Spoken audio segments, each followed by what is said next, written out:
Қайырлы күн достар, бүгін біз тез арада дайын болатын таңғы асымызды дайындаймыз. Үйде егер нан артылып қалған болса, бірден тастауға асықпаңыздар. 2 ыдысқа бөлек-бөлек бір жұмыртқадан саламыз да, біреуін тәттірек қылып, ал біреуіне тәтті қоспай, яғни қант қоспай, гренкке қуырамыз, яғни нан қуырамыз. Ыдысымыздың біреуіне 1 жұмыртқа, 2 шай қасық шекер, шай қасықтың жартысындай ваниль қантын және сүт құйдық.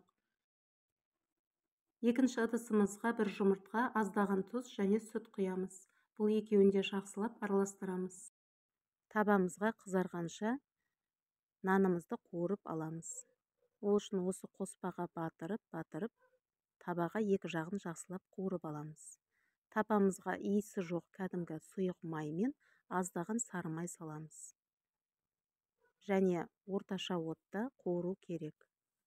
Бұл тағам өте тез дайындалады және өте қарапайым, үлкен кісілерге де, балаларға да ұнайды. Бұлай нан қуыруды көп ханымдарымыз біледі. Сіздер басқа тәсілмен қуыратын болсаңыздар, пікірлеріңізді төменге жазып қалдырсаңыздар болады, және де каналыма тіркелмеген болсаңыздар, тіркеліп кетіңіздер.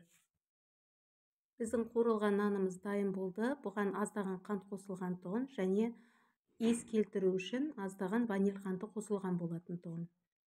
Ендігі кезекте екінші түрі, оған ешқандай қант қосылмаған, ванилин қосылмаған, ол тұзды түрі. Оның ерекшелігі нанның келесі бетін аударғанда, бетіне аздаған үкіштен өткізілген ірімшігімізді, яғни сырды сеуіп шығамыз. Ірімшігіміз табаның қызуымен балқып әдемі болып дайын болады.